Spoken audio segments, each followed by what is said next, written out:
आपण पाहत आहोत विश्वविनायक न्यूज, ग्रामीण जनतेचा बुलंद आवाज। उमरगा वाचन हे समृद्ध जीवन जगण्याचा एकमेव मार्ग आहे। वाचनामुळे सर्वांगीण विकास होण्यास मोठे योगदान लाभते। वाचनामुळे व्यक्तिमत्व विकास होण्यास मोठी मदत मिळते। वाचन संस्कृती हा सुखी व आनंदी जीवनाचा पाया आहे।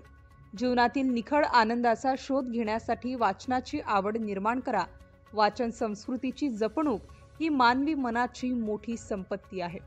वाचन संस्कृतीची जपणूक करून आपले जीवन समृद्ध करा, असे प्रतिपादन प्राचार्य डॉक्टर दिलीप गरुड यांनी केले।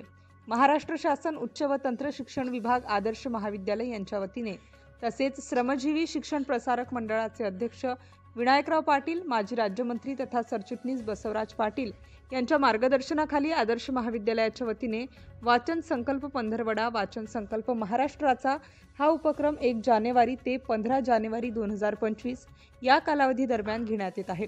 यानिमित्त वाचन काल, आज आणि उद्या या विषयावर आयोजित व्याख्यानात प्राचार्य डॉक्टर दिलीप गरुड बोलत होते। भजन, कीर्तन, प्रवचन, नाटक, चित्रपट, संगीत, कला, लोककला या विविध प्रबोधनाप्रमाणेच वाचन कला ही मानवी मनाला समृद्ध करणारी कला असल्याचे सांगताना प्राचार्य डॉक्टर गरुड पुढे म्हणाले की विस्मरण हे मानवी मानवाला मिळणारे वरदान आहे। एकेकाळी सुविधांचा अभाव होता, त्या काळी वाचन संस्कृतीच्या चळवळीमुळे सर्वांगीण विकास होण्यास मोलाचे योगदान लाभले आहे। वाचनामुळे आकलन क्षमता वाढण्यास मोठी मदत होते। आकलन क्षमता वाढल्यामुळेच खरे व आनंदी जीवन जगण्याचा मार्ग मिळतो। आयुष्यात खरा व निखळ आनंद प्राप्त करायचा असेल तर वाचन कौशल्य आत्मसात करा।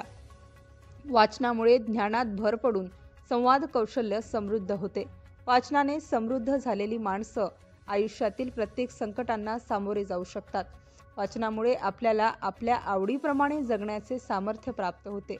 वाचन हे सर्वश्रेष्ठ प्रबोधनाचे साधन असल्याने वाचन संस्कृतीची जपणूक करून आपल्या समाजाच्या सर्वांगीण विकासासाठी पुढाकार घ्या, असे आवाहन प्राचार्य डॉक्टर गरुड यांनी यावेळी केले। प्रास्ताविक प्राध्यापक डॉक्टर लक्ष्मण बिराजदार यांनी केले। वाचन संस्कृती लोप पावत चालल्याने साहित्य निर्मिती हरवत चालल्याची खंत प्राध्यापक डॉक्टर बिराजदार यांनी व्यक्त केली। सूत्रसंचालन प्राध्यापक दत्ता भुजबळ यांनी केले। आभार प्राध्यापक डॉक्टर प्रशांत मोठे यांनी मानले। मारुती कदम, उमरगा, धाराशिव।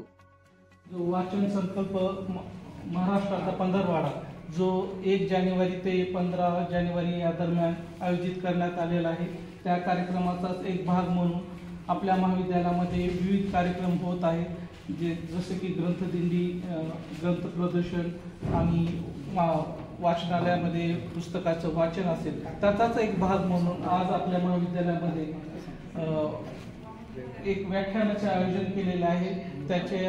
आज त्याचे प्रमुख आपल्या महाविद्यालयाचे आदरणीय प्राचार्य दिलीप गरुड सर यांनी आपल्याला वाचन काल, आज आणि उद्या या विषयावर विविध त्याच्यामध्ये भाषण। महाविद्यालयाचे प्राचार्य डॉक्टर दिलीप गरुड सरजी त्यांचं मार्गदर्शन लाभणार आहे। त्याच्या अगोदर मी आपल्या महाविद्यालयातील मराठी विभाग प्रमुख विभागातील प्राध्यापक डॉक्टर लक्ष्मण बिराजदार यांना मी अशी विनंती करतो की याच विषयाच्या अनुषंगाने आपण आपल्या एखाद्याची संगीतामध्ये आवड आहे, खेळाची आवड असेल तर कुठल्या खेळाची आवड आहे, त्या खेळाच्या अनुषंगाने कुठलं साहित्य उपलब्ध आहे, ते साहित्य प्रिंट स्वरूपामध्ये तुम्हाला उपलब्ध आहे त्या इलेक्ट्रॉनिक स्वरूपामध्ये उपलब्ध आहे, याच्याशी देणं घेणं नाही। जे साहित्य ज्या विषयाची आवड आहे ते तुम्हाला उपलब्ध करून त्याचं चिंतन करणे, वाचन करणे आपल्याला करता आलं पाहिजे।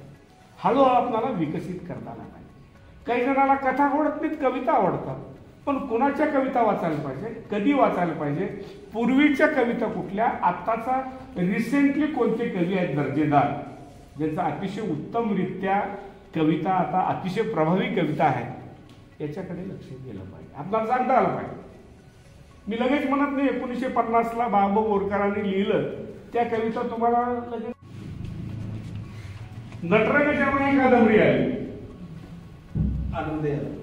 डॉक्टर आनंद यादवांची ही कादंबरी आली। नांगरणी, नटरंग.